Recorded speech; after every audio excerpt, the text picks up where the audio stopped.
She stepped quietly into the studio, her presence almost invisible amid the glittering lights and dazzling outfits of the crowd. A plain scarf wrapped around her head, and a long, faded coat clung to her shoulders. She walked slowly, cautiously, as though every step into the polished, high-ceiling space reminded her that she didn't belong here. The audience barely noticed her at first, just another face in the line of hopefuls, someone to fill a few minutes between big-name guests and glamorous performances. But then someone did notice. A few murmurs bubbled through the front row. Laughter, not cruel yet, but dismissive, swept softly through the air. A man in a sleek black suit leaned toward the woman next to him and muttered, "What's this?" "The janitor auditioning." She chuckled under her breath, trying not to be too obvious. Cameras panned without urgency. The energy in the room was casual, expectant, not of something remarkable but of a temporary distraction, something light, maybe even ridiculous. The woman clutched her violin case tightly, her knuckles pale with tension. It was old, with frayed edges and a dull brass clasp that clicked faintly each time it shifted against her hip. There was no name tag, no shiny emblem, nothing that screamed talent. Just her, a simple woman, standing in a place that sparkled with the kind of dreams she had never dared to speak aloud. She offered a soft, uncertain smile as she reached the stage, and a young production assistant waved her forward. The hosts exchanged amused glances, one of them theatrically raising an eyebrow for the camera. "Well," he said with a smirk barely concealed behind a microphone, "we might be in for something interesting." The woman said nothing. Her eyes scanned the room, bright stage lights, strangers, curious stares. But she didn't look away. She just nodded politely, stepped onto the marked spot at the center of the floor, and knelt slowly beside her case. From the shadows behind the cameras, a producer whispered into his headset, "Cue the audience cam." This might be good for a laugh. But something in her stillness, something in the way she moved with quiet purpose, gave a strange pause to the air. She wasn't laughing. She wasn't trying to be funny. She had come here for something else, something no one in the room could yet understand. She hadn't been chosen because of her resume, nor because anyone believed she had a real chance of impressing the judges. The truth was simpler and crueler. She had been selected for spectacle, for the amusement of an audience that craved unexpected moments, even if they came at someone else's expense. A quick glance at her modest clothes, her uncertain posture, and the tired lines etched into her face had sealed her role in the producer's eyes. She wasn't here to win. She was here to be the punchline. The segment had been advertised with fanfare, hidden talents of the ordinary. It was a cleverly marketed gimmick meant to break the tension between high-profile guests. Find someone who looked completely unremarkable. Better yet, someone the audience wouldn't expect to even have a talent, and let them perform. Sometimes it led to surprises. But more often, it ended in awkward laughter, light-hearted groans, and a few viral moments for social media. This woman, with her quiet eyes and well-worn shoes, fit the mold perfectly. Backstage, before her name was called, a few younger performers had already started joking about her. One made a theatrical impression of an old violin screeching out of tune. Another giggled. "She probably thinks she's going to play something like Mozart or Chopin and blow us all away." Bless her heart. The laughter was not malicious, but it dripped with pity, with condescension, laughter reserved for someone who didn't know they were the joke. The hosts, professionals in charm and showmanship, played their parts well.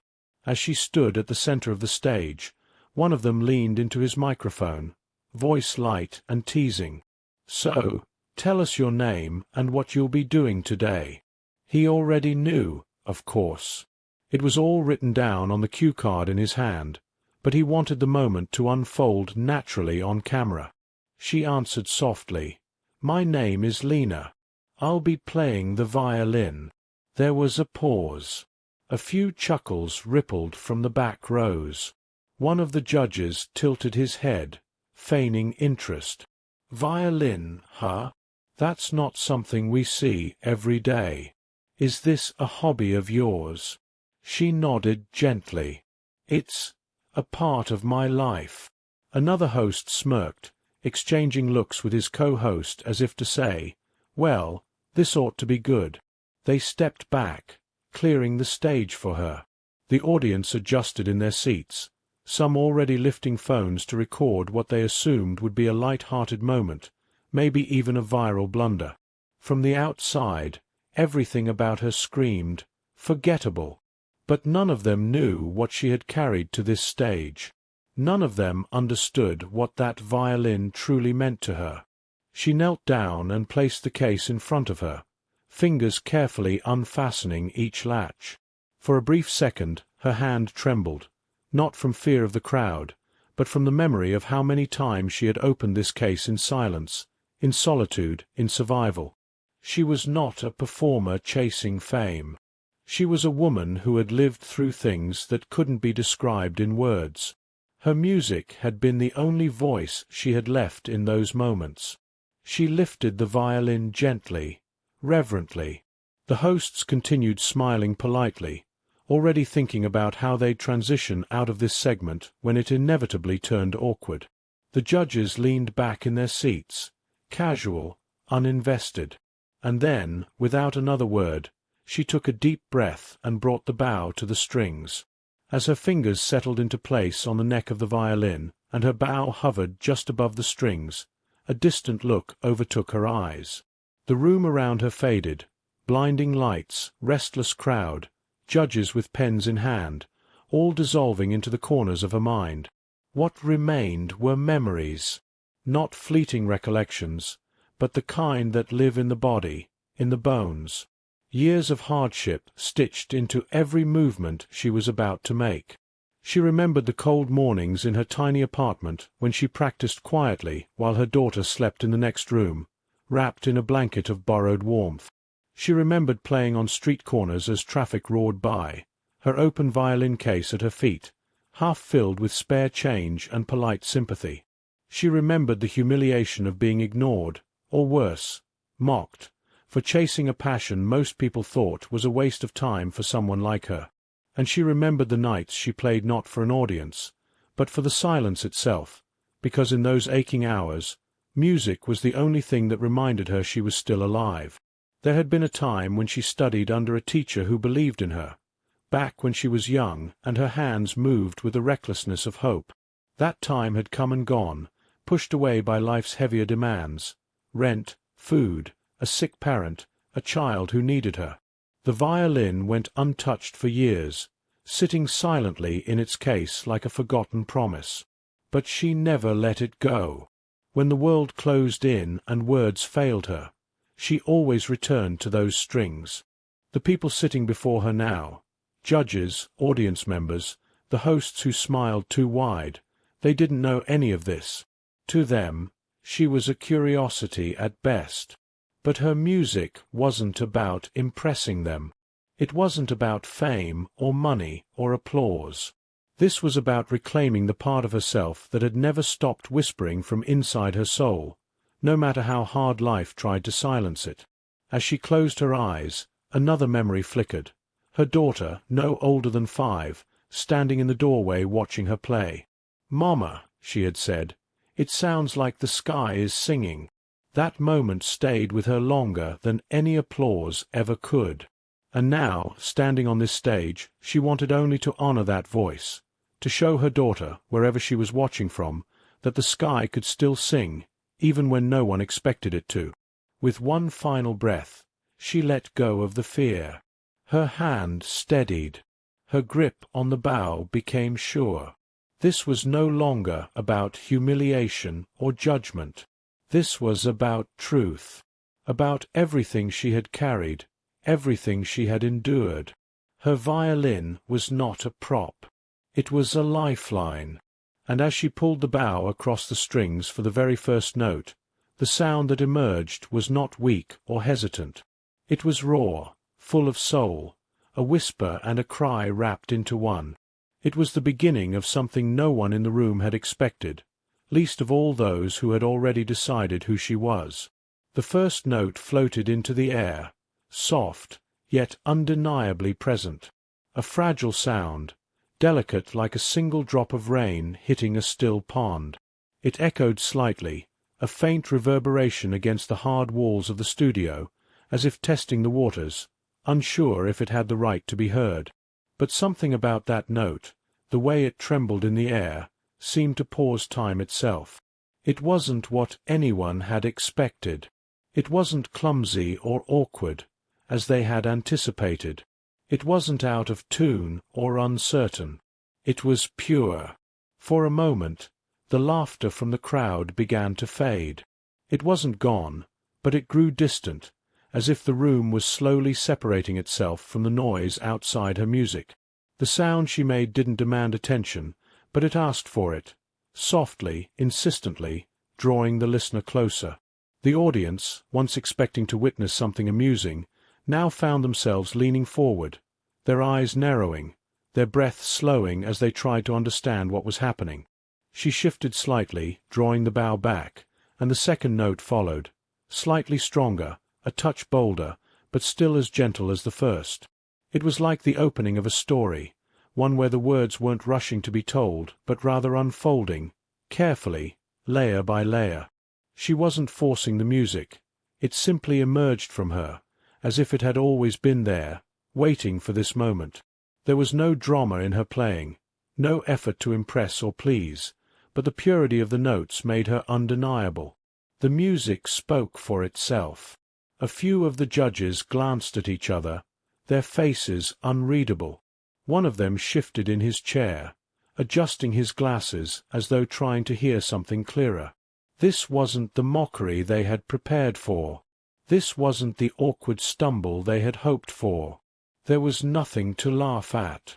Instead, there was a kind of respect, unspoken but growing, as her bow moved with grace across the strings.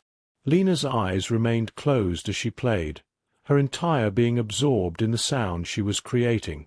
It was as if the world around her had vanished, leaving her in a space where only the music mattered. There was no audience, no lights, no judgment.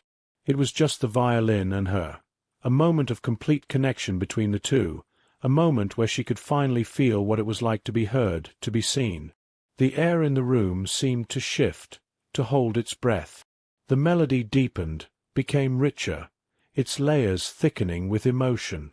It was a mix of sorrow and longing, hope and defiance, all sewn together with a thread of something profound.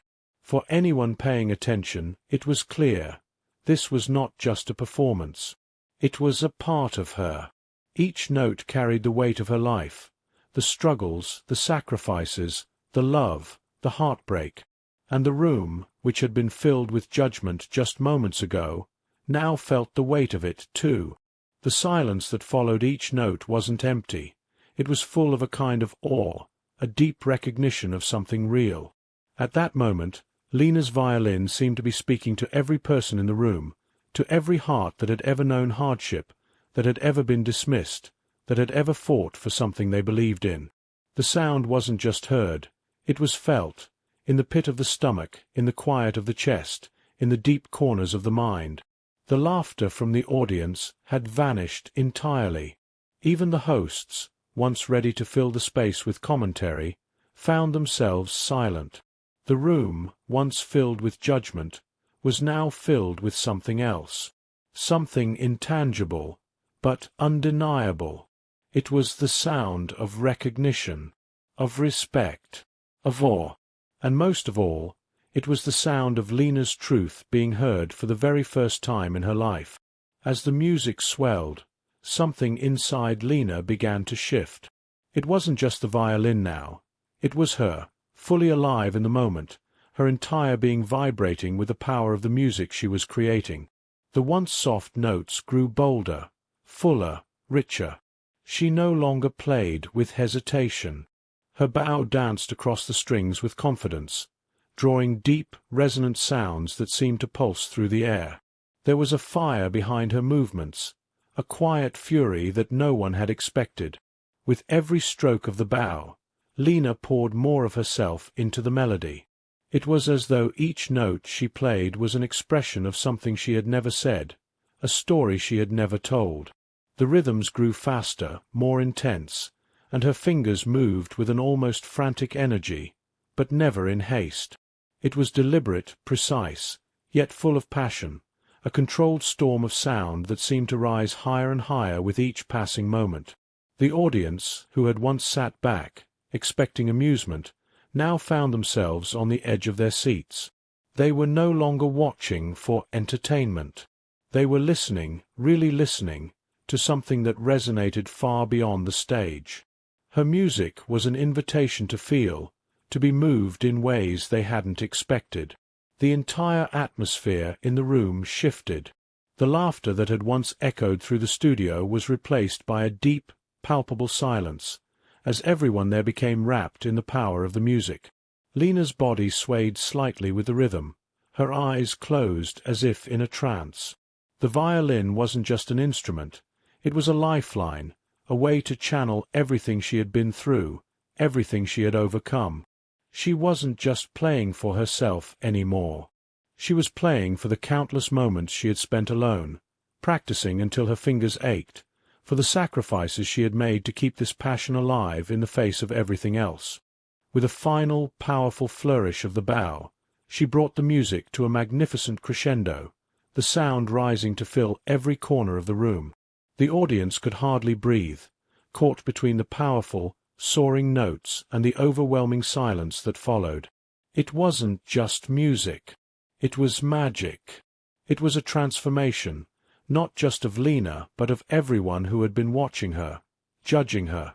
Now, they couldn't help but be swept away by what she had created. The camera panned across the studio, capturing the faces of the judges, the hosts, the audience. The looks were no longer those of casual indifference.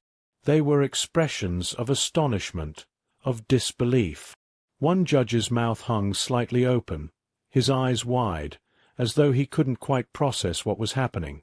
Another wiped his eyes subtly, not wanting to admit the emotion that had overtaken him. And the third sat frozen, his hands still resting on the armrests, completely still, as if afraid to move and break the spell. The hosts, who had been the ones to introduce her with barely hidden smirks, were now quiet. Their voices had gone, replaced by stunned silence. They exchanged glances, each unsure of what to say. Their practiced banter had fallen away, leaving them in the presence of something they hadn't expected, something deeply, powerfully human. They had thought they were setting up a joke, a moment of harmless fun. But what they had forgotten was that music, true, deep music, has the power to transcend any expectation. The audience, too, had fallen silent. Phones were lowered, faces softened. Some were leaning forward, their mouths slightly parted, as if unsure whether they were witnessing something impossible, something they couldn't fully understand. A few hands hovered in mid-air, unsure whether to clap or simply continue listening. Even the laughter from earlier seemed like a distant memory, lost in the weight of the moment. The silence that followed her crescendo wasn't uncomfortable. It was charged. It was a silence that carried the weight of what had just been revealed. For a fleeting moment, it was as if time itself had slowed, stretching out the final note as it hung in the air, suspended. No one in the room dared to move, as if they were afraid that if they did, the magic of the moment would break. Lena was lost in the music, in the space she had created for herself with each note. Her bow moved faster now, more fiercely, as if the crescendo itself was a part of her that she could no longer hold back. The audience, no longer amused but mesmerized, sat motionless, their eyes glued to her.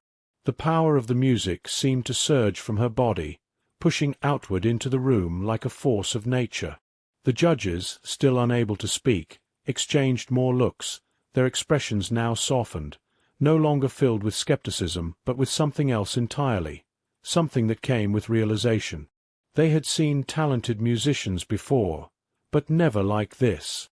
There was an authenticity to what she was doing, a rawness that couldn't be replicated. Every note she played told the story of her struggles, her victories, and her quiet resilience. It was a story that belonged only to her, and yet, as the music swirled in the air, it felt as though it belonged to everyone in the room. The violin, in her hands, became an extension of her soul, a conduit for all the pain and joy that had brought her here. The notes no longer felt like they were simply coming from the violin. They felt like they were coming from her very being. Each one was a part of her, a piece of her that she had held back for so long, waiting for this moment to finally release it. And now, in the purest form possible, it was being heard. Every person in that room, even those who had mocked her, could hear it now. As the music reached its peak, Lena's entire body seemed to lean into the bow, her chest heaving with the emotion that flowed through her.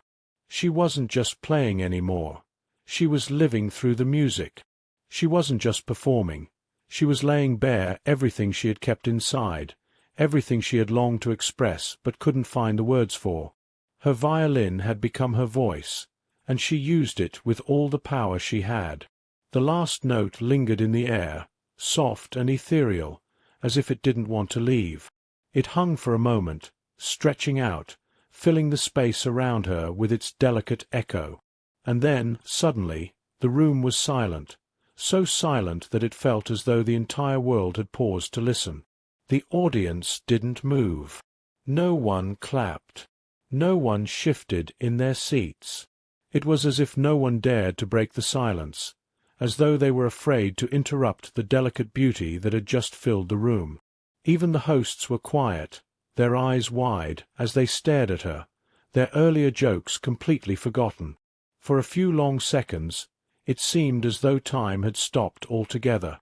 The room was suspended in that silence, suspended in that moment of pure, raw emotion. It wasn't awkward. It wasn't uncomfortable. It was reverent, an acknowledgement of the power of what had just been shared. The music had not only captivated their ears, it had moved their hearts.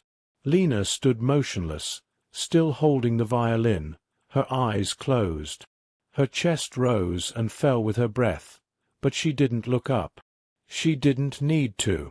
The silence in the room spoke louder than any applause could. And then, one by one, it began. The first person to stand was a judge, his face flushed with emotion.